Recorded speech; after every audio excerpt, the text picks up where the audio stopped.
ഏറ്റവും കൂടുതൽ വരുന്ന നെഗറ്റീവ് കമൻറ്റ്സ് എന്ന് പറയുന്നത് നിങ്ങൾ എന്തിന് ഇപ്പോഴും ഇന്റൽ CPUs റെക്കമെൻഡ് ചെയ്യുന്നു? Still i9 outperforms, but there are allegations, issues ഉണ്ടായിട്ടുണ്ട്. നമ്മുടെ അടുത്തൊരു ആർക്കിടെക്ട് വരുമ്പോഴാണ് VFX ആർട്ടിസ്റ്റ് വരുന്നത്, they won't actually directly ask for i9.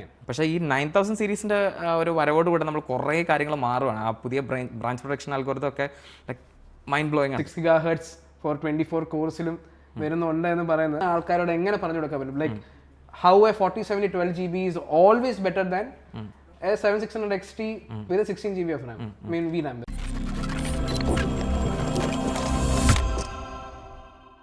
Same thing come with graphics card also. From we have a 7600 XT, I think 16GB VRAM വരുന്നുണ്ട്, and also there's a 4070 is almost, I believe, double the price illa, but on an average it's almost double the price. 30% difference ഉണ്ട്. 12GB VRAM. അപ്പം when clients usually call me, അപ്പം അവരുടെ ഇപ്പോൾ ലൂമിയോൺ ഒരു 16GB VRAM ആണ് ലൂമിയോന്റെ best spec ആയിട്ട് I believe വെബ്സൈറ്റുകൾ പറയുന്നത്. സോ നോക്കുമ്പോൾ actually 7600 XT does have 16GB VRAM. അതെ. എന്നിട്ട് അവർ ചോദിക്കും ഇപ്പോൾ 12GB VRAM, ഓക്കെ പൈസ കുറഞ്ഞ സാധനമാണല്ലോ. അപ്പം ആ ഒരു അതും ദാറ്റ്സ് ഓൾസോ ഒരു മിസ്കൺസെപ്ഷൻ ഞാൻ പറയത്തില്ല. It's a different architecture. Basically RDNA 3 and it's GDDR6X, അത് ടെക്നോളജി മെമ്മറി ടെക്നോളജി ആണ് വരുന്നത്. മറ്റേത് ADA Lovelace ആർക്കിടെക്ചർ. സോ ആർക്കിടെക്ചറിന്റെയും ഇതിന്റെയും വ്യത്യാസം എഫിഷ്യൻ്റ്ലി ഇപ്പം നമ്മുടെ കേൾക്കുന്ന ആൾക്കാരോട് എങ്ങനെ പറഞ്ഞു കൊടുക്കാൻ പറ്റും? Like how A 4070 12GB is always better than a 7600 XT with a 16GB of RAM, I mean VRAM. അതെ. ഇപ്പം മെയിൻലി ഇപ്പം AMD പ്രൊഡക്ട്സിൻ്റെ പ്രൈസിങ് ചെയ്യുന്നതിൻ്റെ ഒരു ഇതിലാണ്. അപ്പം അവർക്കറിയാം ആ ഒരു പ്രൊഡക്റ്റിൻ്റെ മോണിക്കർ വെച്ചിട്ട് അവർക്ക് മാച്ച് ചെയ്യുന്ന രീതിയിലാണ് അവർ ഇറക്കിയിരിക്കുന്നെങ്കിലും ഡസൻറ്റ് ആക്ച്വലി പെർഫോമൻസ് ടൈമിൽ വരുന്നവരേക്കും താഴെ തന്നെ നിൽക്കും. സോ അതുകൊണ്ടാണ് അവർ ആ ഒരു പ്രൈസിങ്ങിൽ ഡിഫറൻസ് ചെയ്തിരിക്കുന്നത്. പിന്നത്തെ ഒരു കാര്യം എന്ന് വെച്ച് കഴിഞ്ഞാൽ 7600 XTക്ക് ഈ 16GB VRAM മാത്രമേ ഉള്ളൂ. അതിനകത്തെ ബസ് വിഡ്ത്ത് എന്ന് പറയുമ്പോൾ സ്റ്റിൽ 128 ബിറ്റാണ്. 4060 Tiയുടെയും 4060യുടെയും കാര്യം പറഞ്ഞ പോലെ തന്നെയാണ്. 3060 നിന്ന് 4060 വരുമ്പം മെമ്മറിയിൽ ഒരു വലിയൊരു നെർഫാണ് ആക്ച്വലി NVIDIA ചെയ്തിരിക്കുന്നത്. പക്ഷേ ഇപ്പം 4070യുടെ കാര്യം പറയുകയാണെങ്കിൽ അത് സ്റ്റിൽ വൈഡർ ബസ് വിഡ്ത്താണ്. 3060യുടെ അതേ എക്സാക്ട് മെമ്മറി ബസ് വിഡ്ത്താണ് ഇതിനകത്ത് യൂസ് ചെയ്യുന്നത്. പക്ഷേ സ്റ്റിൽ GDDR6X മെമ്മറി ഉള്ളതുകൊണ്ട് നല്ല രീതിയിലുള്ള പെർഫോമൻസ് ഡിഫറൻസ് ഉണ്ട്. പിന്നെ നമ്മളെപ്പോഴും വിട്ടുപോകുന്നൊരു കാര്യം എന്ന് പറയുന്നത് എല്ലാ യൂസ് കേസിനും മെമ്മറി ബാൻഡ് വിഡ്ത്തും ഈ പറഞ്ഞ പോലെ മെമ്മറിയുടെ സൈസും അല്ല, കുഡാ കോഴ്സ് എന്നുള്ളൊരു സാധനമുണ്ട്. ലൈക്ക് NVIDIA തുടക്കത്തിൽ ഏറ്റവും കൂടുതൽ അവർ സോഫ്റ്റ്വെയർ ഇംപ്ലിമെൻറ്റേഷന് വേണ്ടിയിട്ട് ഈ സോഫ്റ്റ്വെയർ SDKക്ക് വേണ്ടിയിട്ടാണ് ഏറ്റവും കൂടുതൽ കാശ് ചിലവാക്കിയിരിക്കുന്നത്. സോ ഒരു ഹാർഡ്വെയർ ഉണ്ടാക്കിയെന്ന് വിചാരിച്ചിട്ട് അത് ആൾക്കാർ അഡോപ്റ്റ് ചെയ്യണമെന്നില്ല. സോ അതിന് കുഡ എന്ന ആ ഒരു ഐഡിയയിൽ ഇൻവെസ്റ്റ് ചെയ്യണം. സോ അത് I believe ray tracing technology also എനിക്ക് നമ്മൾ വീഡിയോ ചെയ്തിട്ടുണ്ട്. നമ്മുടെ ഫ്യൂച്ചർ നമ്മുടെ ഇൻസ്റ്റാഗ്രാമിൽ റീൽസ് ഇറങ്ങും.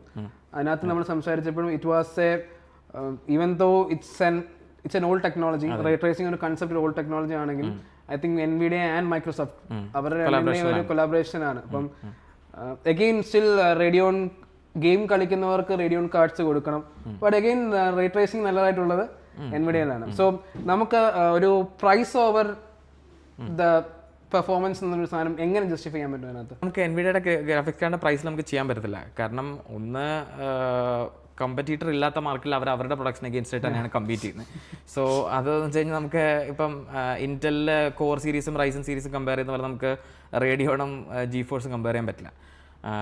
സോ നോക്കുമ്പോൾ ഇപ്പോൾ ട്രെൻഡിൽ ഇപ്പോൾ നമ്മൾ നോക്കുകയാണെങ്കിൽ നമുക്ക് തന്നിരിക്കുന്ന AI അഡ്വാൻസ്മെൻറ്റ്സ്, ഇപ്പോൾ technologies like DLSS, frame generation, so ഈ വക സാധനങ്ങളും പിന്നെ they are actually trying to എന്താ പറയുക ഗെയിംസ് എങ്ങനെ വർക്ക് ചെയ്യുന്നതെന്നും ഗെയിംസിൻ്റെ ഫ്രെയിംസ് എങ്ങനെ റെൻഡർ ചെയ്യുന്നതെന്നും വരെയുള്ള ആ ഒരു ഡിസൈൻ അവർ മാറ്റാനുള്ള ഒരു ഐഡിയയിലാണ്. എൻ്റെ ഒരു ഒപ്പീനിയൻ ആണോ അതോ ഇനിയും അത് കിട്ടിയെന്നറിയില്ല. പക്ഷേ വാട്ട് ഐ ബിലീവ് ഇസ് ഇപ്പം നോർമലി നമ്മൾ മാത്തമാറ്റിക്കൽ കമ്പ്യൂട്ടേഷൻസ് കാര്യങ്ങൾ വെച്ചിട്ട് ഫിസിക്സ് സിമുലേറ്റ് ചെയ്തിട്ടാണ് ഒരു ഫ്രെയിംസ് ജനറേറ്റ് ചെയ്യുന്നത്. ഇപ്പോൾ നമ്മൾ ഓരോ ഇൻപുട്സിനനുസരിച്ചും അടുത്ത എങ്ങനെയായിരിക്കും ആ ഒരു CPU ആ ഒരു സീൻ വരയ്ക്കുന്നു, ആ സിമുലേഷൻ ചെയ്യുന്നു, ബാക്കി GPU റെൻഡർ ചെയ്യുന്നു.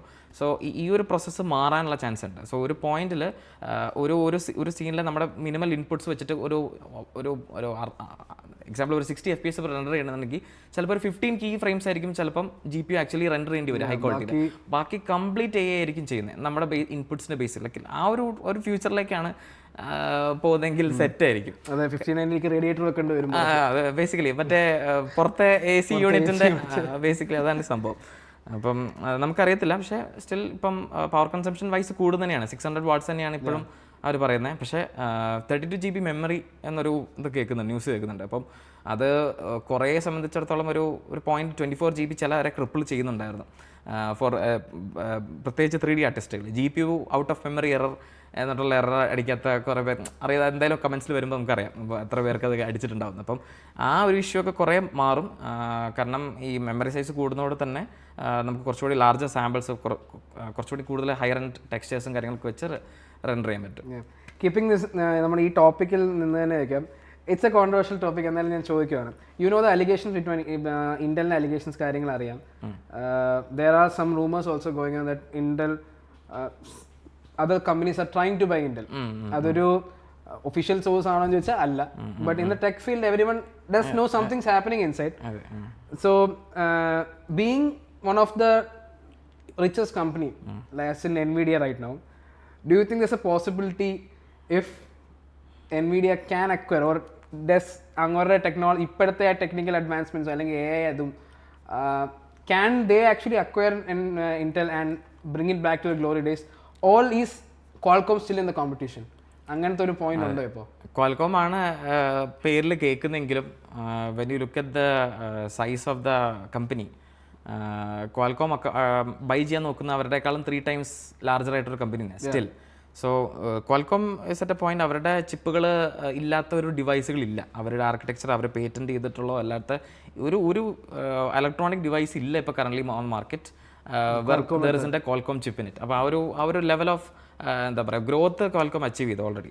സോ അതുകൊണ്ടൊക്കെയാണ് പിന്നെ എനിക്ക് തോന്നുന്നത് ഇതും കൂടുതലും ഈ സ്റ്റോക്ക് മാർക്കറ്റിലുള്ള ഫീൽഡിൽ ആൾക്കാർ കുത്തിവിടുന്ന ന്യൂസുകളാണ് അത് കുറേയൊക്കെ. എന്ന് പറയുമ്പോൾ പ്രൈസ് ഫ്ലക്ച്വേഷനും വരാനും മാർക്കറ്റ്സ് കൊണ്ടുപോകാനൊക്കെ ഉള്ളത്.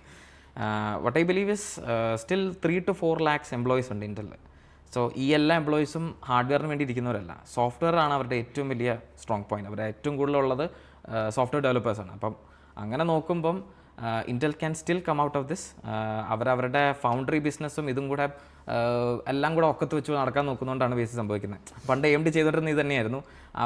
അവരുടെ മറ്റേ വിഷേര പൈൽ ഡ്രൈവർ ഈ ആർക്കിടെക്ചർ മറ്റേ FX സീരീസ് ആ ഒരു സമയത്ത് കമ്പനിയുടെ ഏറ്റവും ഡൗൺഫോൾ ആയിരുന്നു. അപ്പോൾ ആ സമയത്ത് അത് TSMC അല്ല, അവർ ആക്ച്വലി അത് ഇൻഡിപെൻഡൻ്റ് ആയിട്ട് തന്നെ സെല് ചെയ്തത്. അത് ഗ്ലോബൽ ഫൗണ്ടറീസ് ഉണ്ടായിരുന്നു ആ കമ്പനിയുടെ പേര്. അവർ സെല് ചെയ്ത സമയത്ത് അപ്പോൾ അത് ആക്ച്വലി AMDയുടെ പാർട്ടായിരുന്നു. അപ്പം അതൊരു വലിയൊരു ക്രച്ചായിരുന്നു അവർക്ക് ബേസിക്കലി. അതങ്ങനെ വിട്ട് കളഞ്ഞിട്ട് അവർ അതെ അവരൊരു ഡിസൈൻ കമ്പനി മാത്രം എന്നുള്ളൊരു വിഷനിലേക്ക് അവർ വന്നു. ആ ഒരു ട്രജക്ടറി അതാണ്. ഒരു പക്ക ഒരു എഞ്ചിനീയർ ഒരു ഒരു ടെക്നിക്കൽ കമ്പനീനെ നയിക്കുമ്പോൾ അല്ലെങ്കിൽ ഒരു ടെക് ഇതിനെ നയിക്കുമ്പോൾ ഉള്ള ഡിഫറൻസ്. അപ്പം ആ ഒരു ഇതാണ് ലിസസു ഡോക്ടർ ലിസസു വന്നപ്പം AMDക്ക് സംഭവിച്ചത്. ഒരു വലിയൊരു ജനറേഷണൽ ലീപ്പാണ് അവർ പ്രോസസ്സിംഗ് ടെക്നോളജിയിൽ കൊണ്ടുവന്നത്. Keeping that in mind, still നമ്മൾ ക്വാൾകോമിനെ പറ്റി പെട്ടെന്ന് ടോപ്പിക്ക് വിട്ട് നമ്മൾ സംസാരിച്ചു. എന്നാലും there has been a boom in the laptop business. Qualcomm ചിപ്പിൻ്റെ പവർ എഫിഷ്യൻസി, അത്രയും വാട്ടിന് എന്തോരം എഫിഷ്യൻ്റ് ആയിട്ട് വർക്ക് ചെയ്യാൻ പറ്റും എന്നുള്ള സാധനം. But still it's been I think ഒരു പോസ്റ്റ് 1.5 yearsോളം ആയെന്ന് തോന്നുന്നു. അസൂസിൻ്റെ പ്രൊഡക്ട്സിൽ മിക്കതും പുതിയ ലൈനപ്സ് വരുന്ന എല്ലാത്തിനകത്തും ക്വാൾകോം വരുന്നുണ്ട്. ബട്ട് അഗെയിൻ ഡെസ്ക്ടോപ്പ് ഫീൽഡിലേക്ക് അവർ ഇറങ്ങുന്നില്ല. സോ അതൊരു OSൻ്റെ ഒരു ഇതായിട്ടുള്ളതാണോ, or still they need something of a push in architecture wise to compete with the big guns like Intel and AMD? അങ്ങനത്തെ ഒരു പോയിന്റിലാണ് നിൽക്കുന്നത്. Do you have any റോണിയുടെ ആയിട്ടുള്ള വ്യൂസ് ഒപ്പീനിയൻസ് ഉണ്ടോ അതിനകത്ത്? എൻ്റെ ഒപ്പീനിയൻ എന്ന് വെച്ച് കഴിഞ്ഞാൽ x86 അങ്ങനെയൊന്നും കൊല്ലാൻ പറ്റില്ല. അതാണ് എൻ്റെ ഒപ്പീനിയൻ ബേസിക്കലി. കാരണം എന്ന് വെച്ച് കഴിഞ്ഞാൽ മൈക്രോസോഫ്റ്റിൻ്റെ വിൻഡോസ് എന്താ പറയുക ഒരു കമ്പാറ്റബിലിറ്റി, ഒരു യൂണിവേഴ്സൽ ആപ്സ്, ആ ഒരു സാധനം എല്ലാ മൈക്രോസോഫ്റ്റിൻ്റെ എന്തൊക്കെ പ്രൊഡക്ട്സ് ഉണ്ടോ അതെല്ലാം അവർ പെർഫെക്റ്റ്ലി ലൈക്ക് ആമിന് വേണ്ടി അല്ലെങ്കിൽ 64-bit ആർക്കിടെക്ചറിന് വേണ്ടിയിട്ട് അവർ റൈറ്റ് ചെയ്ത് കഴിഞ്ഞു. സോ പ്രശ്നം വിൻഡോസിൻ്റെ OSലല്ല കിടക്കുന്നത്. ഇഷ്യൂ എന്ന് വെച്ച് കഴിഞ്ഞാൽ ബാക്കിയുള്ള ഡെവലപ്പേഴ്സും കൂടെ പോർട്ട് ചെയ്യണം ഈ x86 ആർക്കിടെക്ചറിന് 64-bit മാറ്റി എഴുതണം. അപ്പം ആ പോർട്ടിംഗ് പ്രോസസ്സ് എക്സ്പെൻസീവ് ആണ്, ടൈം കൺസ്യൂമിംഗ് ആണ്, ഒപ്റ്റിമൈസ് ചെയ്യാൻ കുറേ നാളെടുക്കും. സോ അതൊന്നും എന്താ പറയുക കമ്പനീസ് ചെയ്യുന്നില്ല ഞാൻ പറയത്തില്ല. അഡോബി നല്ലൊരു ജോബ് ചെയ്യുന്നുണ്ട്, അടിപൊളിയായിട്ട് ചെയ്യുന്നത് ആക്ച്വലി ലൈക്ക് ഡാവിഞ്ചിയാണ്. ഡാവിഞ്ചി റിസോൾവ് ലൈക്ക് ആമിൽ അടിപൊളിയായിട്ട് വർക്കാവും. ലൈക്ക് ഡെസ്ക്ടോപ്പിൽ എങ്ങനെ വർക്ക് ചെയ്യുന്നത് അതുപോലെ തന്നെ വർക്കാവുന്നുണ്ട് എന്നാണ് കേൾക്കുന്നത്. അപ്പം ഇതിപ്പോൾ ഒരു പോയിന്റിൽ എന്ന് വെച്ച് കഴിഞ്ഞാൽ നമ്മുടെ ക്രിസ്ത്യൻ ബ്രദേഴ്സിലെ മറ്റേ സീനാണ് ഇപ്പോൾ ഓർമ്മ വരുന്നത്. അപ്പോൾ ജോർജ് കുട്ടി നീ നോക്കിക്കോടാ ഞാൻ വക്കീലെ വിളിച്ചിട്ട് വരാമെന്ന് പറയുന്ന സീനാണ് ബേസിക്കലി മൈക്രോസോഫ്റ്റ് ചെയ്യുന്നത്. ഞങ്ങളവിടെ സാധനം റെഡിയാക്കി ബാക്കി ഡെവലപ്പേഴ്സ് വേണമെങ്കിൽ ഇതിലേക്ക് പോർട്ട് ചെയ്ത് കമ്പാറ്റബിൾ ആക്കിക്കോട്ടെ. പിന്നെ ഒരു പോയിന്റ് എന്ന് വെച്ച് കഴിഞ്ഞാൽ ക്വാൽകോം ആണ് ഈ ഒരു എന്താ പറയുക ട്രെൻഡിനെ പുഷ് ചെയ്യുന്നത്. സോ അവരെ പുഷ് ചെയ്യുന്ന സമയത്ത് അവർ ചെയ്തൊരു മണ്ടത്തരം എന്ന് വെച്ച് കഴിഞ്ഞാൽ ഇതിനുള്ള development kit, hardware development kit products release ചെയ്ത് കഴിഞ്ഞിട്ട് ഇപ്പോൾ നിങ്ങൾക്കൊരു 2-3 months ബിഫോറാണ് അവർ ആക്ച്വലി ഷിപ്പ് ചെയ്ത് തുടങ്ങിയത്. അപ്പം ഡെവലപ്പേഴ്സ് അത്രയും നാൾ ഈ പ്രൊഡക്റ്റ് ഇല്ലാതെ വെയിറ്റ് ചെയ്യാണ്. ലൈക്ക് എന്തോ വെച്ച് അവർ ഒപ്റ്റിമൈസ് ചെയ്യും.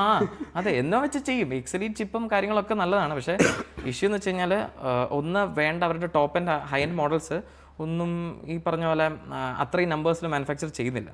അതുകൊണ്ട് തന്നെ ഒരു എക്കണോമിക്സ് ഓഫ് സ്കെയിലിൽ അഫോർഡബിൾ ആയിട്ടുള്ള രീതിയിൽ ഈ പ്രൊഡക്ട്സ് ഇപ്പോൾ ആർക്കും മേടിക്കാൻ പറ്റില്ല. എല്ലാ പ്രൊഡക്ട്സും എൻട്രി ലെവൽ പ്രൈസ് കാണുന്നത് 80,000 1 lakh മുകളിലോട്ടാണ്. സോ ഒരു ന്യൂ ടെക്നോളജി എന്ന നിലയ്ക്ക് ആൾക്കാരത് അഡോപ്റ്റ് ചെയ്യണമെന്നുണ്ടെങ്കിൽ അത് കുറച്ചുകൂടി അഫോർഡബിൾ ആയിരിക്കണം. അപ്പം അത് companies will have to decide. അപ്പം ആ ഒരു പെർസ്പെക്റ്റീവ് നോക്കുമ്പം x86 സ്റ്റിൽ റൂൾസ് ആണ് എൻ്റെ അഭിപ്രായം. സോ ഒരു സിസ്റ്റം ഇൻ്റഗ്രേറ്റർ പോയിന്റിൽ നമ്മൾ നോക്കുമ്പം the tech we have right now എന്നുള്ള ഒരു സാധനം is it in the epitome right now, അതോ ഇപ്പോൾ ഉള്ള സാധനങ്ങൾ ഒരുപാട് പോരായ്മകളായിട്ടുണ്ടെന്ന് എനിക്ക് തോന്നിയിട്ടുണ്ട്. നമുക്കിപ്പം ഞാനിപ്പം ഫേസ് ചെയ്യുന്നൊരു ഇഷ്യൂ പറയാം. ഇപ്പം നമ്മൾ സെർവറിൽ വർക്ക് ചെയ്യുമ്പോൾ if there are it's an old server systems are new, it doesn't make sense. സെർവറിന് പറയത്തില്ല എന്തോ സംഭവിക്കുന്നതെന്നുള്ള പുതിയ സിസ്റ്റം കൊടുത്തെന്ന് പറഞ്ഞാലും ultimately it comes back okay പുതിയ സിസ്റ്റത്തിൻ്റെ പ്രശ്നമാണ്. ഈവൻ ദോ അവർ ആ പഴയ ഇതിൻ്റെ കാര്യങ്ങൾ നോക്കുന്നില്ല. സോ നമുക്ക് ക്ലയൻസ് ഉണ്ട്. അപ്പം നമുക്കൊരു ക്ലയൻറ്റ് പോയിന്റിൽ നിന്ന് നമുക്ക് അവരെ എങ്ങനെ പ്രോപ്പർലി അല്ലെങ്കിൽ വാട്ട്സ് ദി ഇഷ്യൂ ദെയർ എന്നുള്ളത് നമുക്ക് മനസ്സിലാക്കി കൊടുക്കാം. എനിക്ക് ചോദ്യം തോന്നിയത് like previous generation server hardwares ഇപ്പോഴും ആൾക്കാർ ഉപയോഗിക്കുന്നതിൻ്റെ ഒരു റിലവൻസിയാണ്. ഓക്കെ ഈ ഒരു പോയിന്റിൽ നമ്മൾ ക്വസ്റ്റ്യൻ റീഫ്രേസ് ചെയ്യാം. സോ പ്രീവിയസ് ജനറേഷൻ ഹാർഡ്വെയർ ഇപ്പോഴും ഉപയോഗിക്കുന്നവരെ സംബന്ധിച്ച് like how difficult is A transition for them എന്നുള്ളത്.